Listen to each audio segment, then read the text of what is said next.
नमस्कार दोस्तों, मैं Dharmendra Verma online study with DK में आपका बहुत बहुत स्वागत करता हूं। आज हम बात करने वाले दोस्तों कक्षा 7 में अध्याय 1 पर्यावरण के बारे में। इसकी आपको संपूर्ण जानकारी दी जाएगी, अध्याय को अच्छे से समझाया जाएगा।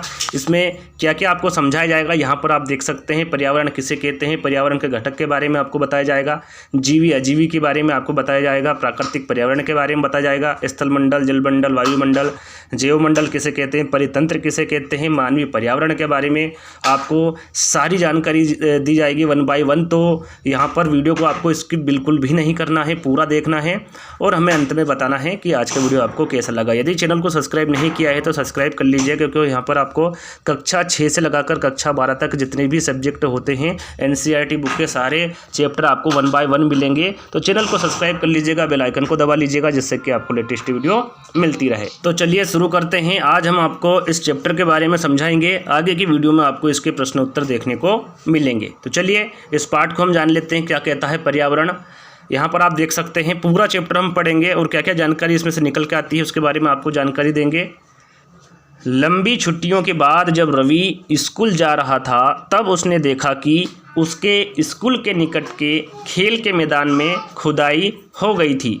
वहीं एक मैदान उनके खेलने के लिए वहाँ पर था। लोगों ने बताया कि वहाँ अनेक फ्लैटों वाली एक बड़ी इमारत बनेगी। जब रवि को समझ में आया कि मुलायम घास, गेंदे के फूल एवं तितलियों वाला विशाल मैदान अब हमेशा के लिए नष्ट हो चुका है, तो उसकी आंखों में आंसू झलकने लगे। उसने यह बात अपने सहपाठियों को बताई। सुबह की सभा में प्रधानाचार्य ने भी बहुत उदासी से कहा, देखो कैसे हमारा पर्यावरण बदल रहा है। यानी कि जहाँ पर मैदान हुआ करता था, जहाँ पर एक बगीचा हुआ करता था, आज वहाँ पर बड़ी बड़ी इमारतें बन रही है, प्लेटों वाली एक बड़ी बड़ी इमारतें बन रही है। कैसा हमारा पर्यावरण बदल रहा है। ये किसने कहा? प्रधानाचार्य ने बहुत उदासी से कहा। कक्षा में पहुंचकर रवि ने अपने शिक्षक से पूछा, पर्यावरण क्या है। इंपॉर्टेंट क्या है यहाँ पर कि पर्यावरण क्या है, इसको आपको अच्छे से समझना है। आप जहाँ पर भी बैठे हैं आपके चारों ओर निगाह घुमाइए, जो भी आपको दिख रहा है वो सभी क्या है, वो सभी पर्यावरण के अंतर्गत आते हैं। तो यहाँ पर हम बारीकी से जानेंगे। जो कुछ भी आप अपने आसपास देखते हो, शिक्षक ने बताया, यानी कि आपके आसपास जो भी वस्तुएं दिख रही, चाहे वो निर्जीव हो चाहे वो सजीव हो, सभी किसके अंतर्गत आते हैं? सभी पर्यावरण के ही अंतर्गत आते हैं। रवि कहने लगा, इसका अर्थ है स्कूल भवन, मेज, कक्षा में रखी कुर्सियाँ, यहाँ तक कि खुला मैदान, सड़क, कूड़ा करकट, मेरे दोस्त, ये सभी हमारे पर्यावरण के अंग है। तो शिक्षक ने कहा, हाँ बिल्कुल, जितने भी आपके आइट साइड में या फिर आमने सामने जितनी भी वस्तुएं रखी हैं वो सभी किसके अंतर्गत आते हैं? पर्यावरण के ही अंतर्गत आते हैं, या फिर ये सभी हमारे पर्यावरण के ही अंग हैं। यहाँ किसने कहा? शिक्षक ने कहा। लेकिन जरा रुको, कुछ वस्तुओं का निर्माण प्रकृति ने किया है, जैसे कि पर्वत, नदियाँ, पेड़, प्राणी, ये किसके द्वारा बनाए गए हैं? प्रकृति के द्वारा, यानी कि प्रकृति द्वारा इनका निर्माण हुआ है। आपने देखा होगा पर्वत, नदियाँ, पेड़, प्राणी, ये कोई जो व्यक्ति हैं उनके द्वारा नहीं बनाए गए हैं। किसके द्वारा बनाए गए हैं? प्रकृति के द्वारा बनाए गए हैं। अब बात आती है कि मानव द्वारा बनाए गए कौन कौन से वस्तुएं हैं। तो यहाँ पर आप देख सकते हैं सड़क, कार, कपड़े और किताब, ये किसके द्वारा बनाई गई है? मानव द्वारा बनाई गई है। तो प्रश्न में पूछा जाता है कि मानव निर्मित वस्तुएं कौन कौन सी है, तो आपको ध्यान में रखना है सड़क, कार, कपड़े, किताब, यानी कि मानव द्वारा बनाई गई चीज़ें को ही मानव निर्मित वस्तुएं या फिर चीज़ें कहते हैं। प्रकृति के द्वारा पूछे तो आपको ध्यान में रखना है पर्वत, नदियाँ, पेड़, प्राणी, ये सभी किसके अंतर्गत आते हैं? प्रकृति के द्वारा बनाई गई है। अब दो दो छात्र मिलकर कार्य कीजिए। अपने निकट बैठे सहपाठी के साथ मिलकर प्रकृति एवं मानव द्वारा निर्मित वस्तुओं की सूची बनाएं। यानी कि आपको एक प्रकार की सूची बनाना है। एक तरफ आपको प्रकृति से निर्मित वस्तुओं को लिखना है, दूसरी तरफ मानव निर्मित वस्तुओं को आपको लिखना है। इस प्रकार की एक सूची आपको बनाना है। तो आप यहाँ पर आसानी से बना सकते हैं। यहाँ पर आप देख सकते हैं पर्वत, नदियाँ, पेड़, प्राणी, ये किसके अंतर्गत आते हैं? ये प्रकृति के अंतर्गत आते हैं।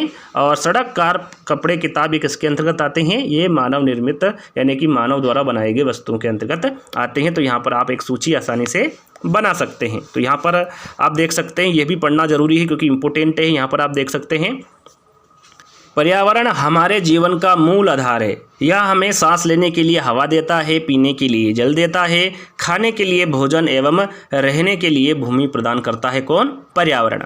मानव इस प्राकृतिक पर्यावरण में कैसे परिवर्तन करता है आप देख सकते हैं। कार का धुआं वायु को प्रदूषित करता है। आपने देखा होगा जो कार से निकला हुआ धुआं वायु को प्रदूषित करता है, जिससे कि बहुत सारी बीमारियां उत्पन्न होती है। पानी को पात्र में एकत्रित किया जाता है, भोजन को बर्तनों में परोसा जाता है और भूमि पर बड़े बड़े कारखाने बनाए जाते हैं या फिर उनका निर्माण किया जाता है। मानव कार, मिलें, कारखानों एवं बर्तनों का निर्माण करता है।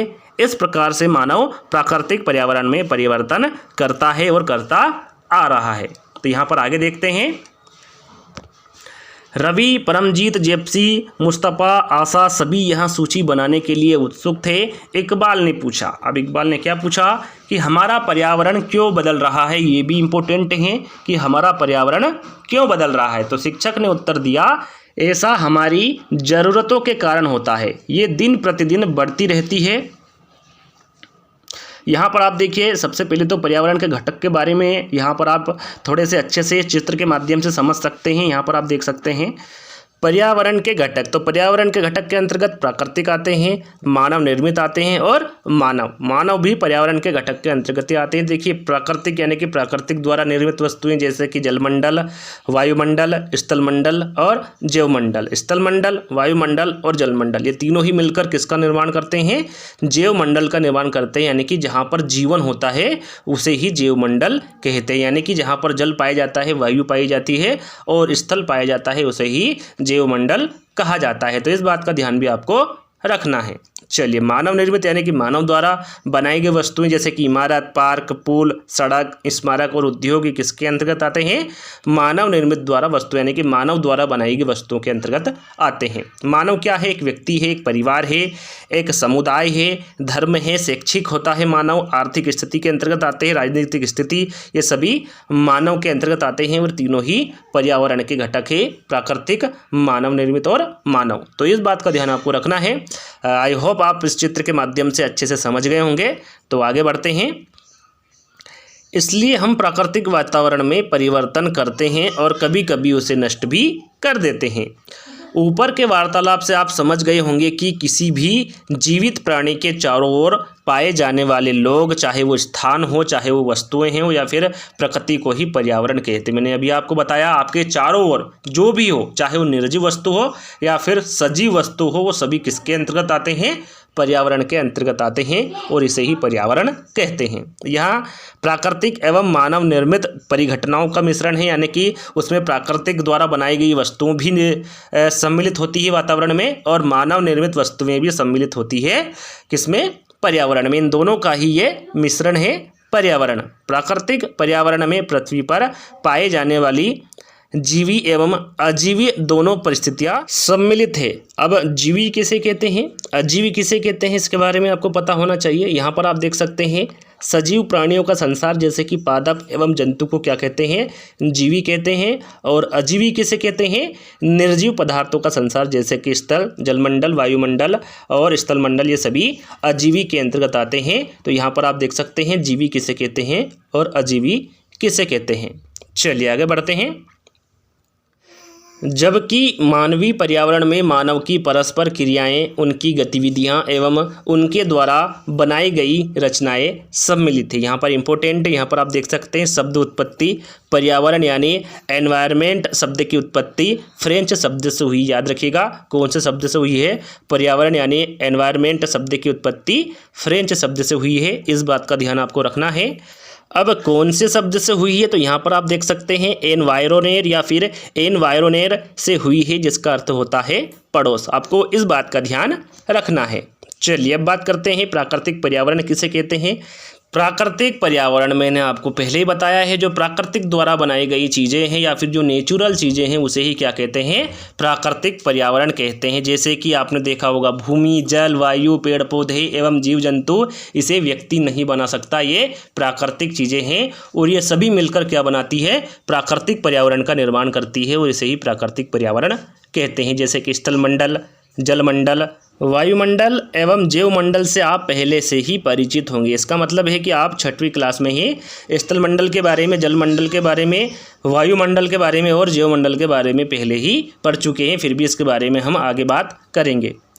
आइए अब हम इनके संबंध में कुछ और तथ्यों की जानकारी प्राप्त करते हैं। पृथ्वी की ठोस प्रपटी या कठोर ऊपरी परत को स्थल मंडल कहते हैं, यानी कि साधारण भाषा में हम कहें तो जहाँ पर हम रहते हैं, कृषि करते हैं, पशुओं के लिए चरने का स्थान है, उसे ही क्या कहते हैं, उसे ही स्थल मंडल कहते हैं। जैसे कि आप आगे समझ पाएंगे कि यहाँ चट्टानों एवं खनिजों से बना होता है एवं मिट्टी की पतली परत से ढका होता है। यहाँ पहाड़, पठार, मैदान, घाटी आदि जैसी विभिन्न स्थलाकृतियों वाला विषम धरातल होता है। अब विषम धरातल से मतलब आपने यदि पहाड़ देखा होगा तो किस प्रकार के होते हैं पहाड़, इस प्रकार के बने होते, कहीं ऊंचे कहीं नीचे, कहीं ऊंचे कहीं नीचे, इस प्रकार के पहाड़ होते हैं, तो इसे ही विषम धरातल कहते हैं। एक प्रकार के नहीं होते हैं तो इसे ही क्या कहते हैं, विषम धरातल कहते हैं। ये स्थलाकृतियाँ महाद्वीपों के अलावा महासागर की सतह पर भी पाई जाती है। यहाँ पर महासागर की सतह का मतलब है कि बीच बीच में जो टापू पाए जाते हैं, यहाँ पर उसी की बात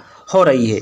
स्थल मंडल वहाँ क्षेत्र है जो हमें वन, कृषि एवं मानव बस्तियों के लिए भूमि, पशुओं को चरने के लिए घास स्थल प्रदान करता है। यहाँ खनिज संपदा का भी एक स्रोत है। मैंने अभी आपको बताया स्थल मंडल किसे कहते हैं, जहाँ पर वन पाए जाते हैं, कृषि पाई जाती है और जहाँ हम रहते हैं, और भूमि जो पशुओं को चरने के लिए है, जहाँ पर घास स्थल पाया जाता है। ये सभी किसके अंतर्गत आते हैं, स्थल मंडल के अंतर्गत आते हैं। चलिए यहाँ पर आप इस चित्र के माध्यम से समझ सकते हैं जीवमंडल, वायुमंडल, जलमंडल और स्थल मंडल। जहाँ पर वायु पाई जाती है, जहाँ पर जल पाया जाता है और जहाँ पर स्थल पाया जाता है, ये तीनों मिलकर किसका निर्माण करते हैं, जीवमंडल का निर्माण करते हैं। इन सभी के बारे में हम आगे चर्चा करेंगे। चलिए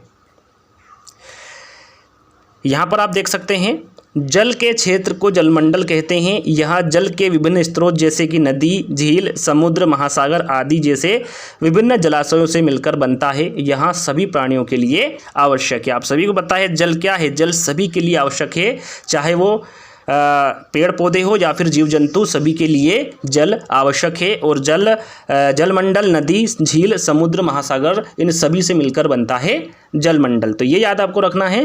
पृथ्वी के चारों ओर फैली वायु की पतली परत को वायुमंडल कहते हैं। जो पृथ्वी के चारों ओर फैली वायु पतली परत को क्या कहते हैं, यहाँ पर वायुमंडल कहते हैं। पृथ्वी का गुरुत्वाकर्षण बल अपने चारों ओर के वायुमंडल को थामे रखता है। यहाँ सूर्य की झुलसाने वाली गर्मी एवं हानिकारक किरणों से हमारी रक्षा करता है कौन, वायुमंडल। इसमें कई प्रकार की गैस, धूल कण एवं जलवाष्प उपस्थित रहते हैं। वायुमंडल में परिवर्तन होने से मौसम एवं जलवायु में परिवर्तन होता है। याद रखिएगा, वायुमंडल में परिवर्तन होने से मौसम एवं जलवायु में भी परिवर्तन होता है। पादप एवं जीव जंतु मिलकर जैवमंडल या फिर सजीव संसार का निर्माण करते हैं। यहाँ पृथ्वी का वहाँ संकीर्ण क्षेत्र है जहाँ स्थल, जल एवं वायु मिलकर जीवन को संभव बनाते हैं। मैंने पहले ही आपको बताया था, जहाँ पर जल पाया जाता है, स्थल पाया जाता है और वायु पाई जाती है, वहाँ पर क्या होता है, वहीं पर जीवन यापन होता है या फिर वहीं जीवन संभव होता है और उसे ही जैवमंडल कहते हैं। इसके बारे में आपको पहले ही बता चुका हूँ। अब बात करते हैं पारितंत्र क्या है। तो यहाँ पर आप देख सकते हैं, यहाँ पर आप समझ सकते हैं पारितंत्र किसे कहते हैं। वह तंत्र जिसमें समस्त जीवधारी आपस में एक दूसरे के साथ तथा पर्यावरण के उन भौतिक एवं रासायनिक कारकों के साथ परस्पर क्रिया करते हैं, यानी कि एक दूसरे पर आश्रित होते हैं, जिसमें वे निवास करते हैं। ये सब ऊर्जा और पदार्थ के स्थानांतरण द्वारा संबंध है। यदि हम इसे साधारण भाषा में जाने तो परितंत्र वह तंत्र हैं जिसमें सभी जीवधारी आपस में मिलकर रहते हैं तथा अपना आवास, भोजन आदि बांटते हैं, उसे ही परितंत्र कहते हैं। तो इन साधारण भाषा में मैंने आपको समझा दिया। आई होप आपको समझ में आ गया होगा। तो आगे हम चलते हैं। रवि की कक्षा में एक एनसीसी कैंप में जेसी ने आश्चर्य से कहा, कितनी मूसलाधार वर्षा हो रही है, इससे मुझे अपना केरल याद आ गया। तुम सबको आकर देखना चाहिए कि कैसे हरे भरे खेतों एवं नारियल के बागानों में लगातार बारिश होती रहती है। तो यहाँ पर जो जेसी हो क्या बताना चाह रही है, अपना जो स्थान है जहाँ पर वो रहती है वहाँ के वातावरण के बारे में बताना चाह रही है कि हमारा जो केरल है वहाँ पर क्या होती है, बारिश होती है। हरे भरे खेतों में, नारियल के बागानों में लगातार वहाँ पर बारिश होती रहती है, ये जेसी का कहना है। तभी जैसलमेर के रहने वाले हीरा ने आश्चर्य से कहा, हमारे यहाँ वर्षा होती ही नहीं है, हमें तो दूर दूर दूर तक केवल कीकर एवं रेत ही नजर आती है, लेकिन वहाँ ऊँट भी तो मिलते हैं। रवि ने कहा। रवि यहाँ अपने स्थान के बारे में, जहाँ वो रहता है उसके बारे में, वहाँ पर अपने वातावरण के बारे में, इस पंक्ति के बारे में बताना चाह रहा है। चलिए, यहाँ पर आप ये एक ताल का पारितंत्र देख रहे हैं जो एक दूसरे पर आश्रित है। तो यहाँ पर आप इस चित्र के माध्यम से समझ सकते हैं पारितंत्र को। तो सबसे इम्पोर्टेंट है कि प्रत्येक वर्ष 5 जून को विश्व पर्यावरण दिवस मनाया जाता है। एग्जाम में पूछा जाता है कि पर्यावरण दिवस कब मनाया जाता है, विश्व पर्यावरण दिवस कब मनाया जाता है, तो ये 5 जून को मनाया जाता है। ये याद आपको रखना है। चलिए आगे बढ़ते हैं। आगे बढ़ने से पहले यहाँ पर आप देख सकते हैं वस्तु विनिमय पद्धति किसे कहते हैं, ये भी इम्पोर्टेंट है। तो यहाँ पर आप देख सकते हैं यहाँ वस्तुओं की अदला बदली का व्यापार है जिसमें धन का प्रयोग नहीं होता है। यहाँ पर कहने का मतलब है वस्तुओं की अदला बदली भी हो जाती है और जहाँ पर धन का प्रयोग भी नहीं होता है उसे क्या कहते हैं, वस्तु विनिमय पद्धति कहते हैं। यदि हम इसे उदाहरण के तौर पर जानें तो मेरे पास गेहूँ है और आपके पास में धान रखा हुआ है। मुझे धान की आवश्यकता है और आपको गेहूँ की आवश्यकता है। दोनों में आपसी जो वस्तुएँ हैं उसका आदान प्रदान हुआ, दोनों की वस्तुएँ आपस में बदल गई। इसे ही क्या कहते हैं, वस्तु विनिमय पद्धति कहते हैं। और आपस में दोनों ने जो पैसे हैं उसका भी लेन देन नहीं किया, इसे ही क्या कहते हैं, वस्तु विनिमय पद्धति कहते हैं। जहां पर वस्तुओं की अदला बदली होती है ना कि पैसों की, उसे क्या कहते हैं, वस्तु विनिमय पद्धति कहते हैं। चलिए आगे बढ़ते हैं। हीरा ने कहा ऊँट तो मिलेंगे ही, जब तुम्हें हमारे रेगिस्तान आओगे तो तुम्हें सांप, छिपकली एवं अनेक कीट भी देखने को मिलेंगे। रवि हैरत में पड़ गया। विभिन्न स्थानों पर पाए जाने वाले जीव जंतु, वनस्पति एवं लोगों में रहन सहन के तरीके इतने भिन्न क्यों हैं? क्या सभी का एक दूसरे के साथ संबंध है? बिल्कुल, बहुत संबंध है, शिक्षक ने कहा। सभी पेड़ पौधे, जीव जंतु एवं मानव अपने आसपास के पर्यावरण पर आश्रित होते हैं। प्रायः वे एक दूसरे पर भी आश्रित हैं। जीवधारियों का आपसी एवं अपने आसपास के पर्यावरण के बीच का संबंध ही पारितंत्र का निर्माण करता है। यानी कि जो जीवधारी होते हैं उनके जो आपसी संबंध होते हैं, एक दूसरे के जो संबंध होते हैं, जो एक दूसरे पर वो आश्रित होते हैं, उसे क्या कहते हैं, वही पारितंत्र का निर्माण करते हैं और उसे ही पारितंत्र कहते हैं। अधिक वर्षा वाले वन, घास स्थल, रेगिस्तान, पर्वत, झील, नदी, महासागर एवं छोटे से ताल का भी एक पारितंत्र हो सकता है। यानी कि इनमें भी जो जीव होते हैं वो एक दूसरे पर आश्रित होते हैं और उसे ही क्या कहते हैं, पारितंत्र कहते हैं। क्या आपको लगता है कि जिस पार्क में रवि एवं उसके मित्र खेलते थे वहाँ भी एक पारितंत्र बनाता है? जी हाँ, बिल्कुल बनाता है, क्योंकि उसमें भी कहीं ना कहीं जो जीवधारी है वो एक दूसरे पर आश्रित है। चलिए आगे बढ़ते हैं। अब बात करते हैं मानवीय पर्यावरण के बारे में। आई होप आप प्राकृतिक पर्यावरण के बारे में अच्छे से समझ गए होंगे। अब बात करते हैं मानवीय पर्यावरण के बारे में।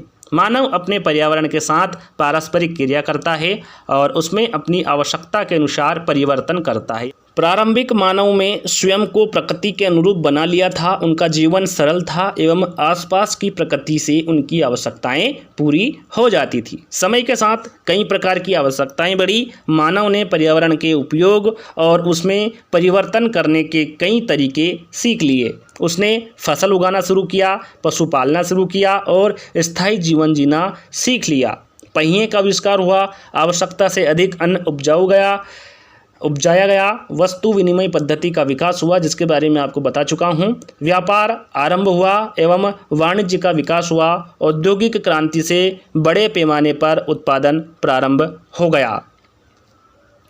परिवहन तेज गति से प्रारंभ हुआ। सूचना क्रांति से पूरे विश्व में संचार सहज और द्रुत हो गया।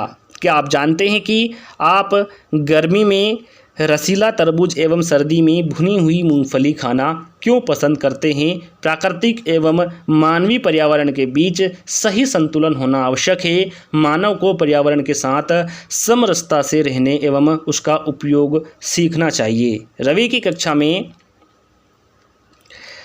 रवि की कक्षा में मिजोरम की एक लड़की है नूरी। वहाँ अक्सर अपने स्थान की हरियाली की बात करती रहती है। खेल का मैदान नष्ट होने के कारण रवि की उदासी देखकर नूरी ने उसे आने वाली छुट्टियों में अपने घर मिजोरम आने को कहा। रवि के शिक्षक ने सभी बच्चों से कहा कि छुट्टियों में वे जिन स्थानों पर जाए वहाँ के भूदृश्य, घरों एवं लोगों के क्रियाकलापों का चित्र बनाकर लाए। तो यहाँ पर आपका क्लास 6 पर्यावरण अध्ययन का जो अध्याय है दोस्तों यहीं पर समाप्त होता है। इसके जो अभ्यास प्रश्न है वो आने वाली वीडियो में आपको जल्दी ही देखने को मिलेंगे। तो आज का वीडियो आपको कैसा लगा कमेंट से के माध्यम से बताइएगा। वीडियो अच्छा लगे तो लाइक कर देना है, आपको कमेंट से के माध्यम से बताना है, और चैनल को सब्सक्राइब नहीं किया है तो सब्सक्राइब कर बेल आइकन को भी दबा लेना है। तो जल्दी ही दोस्तों एक नई वीडियो के साथ मिलेंगे, जब तक के लिए धन्यवाद। जय हिंद।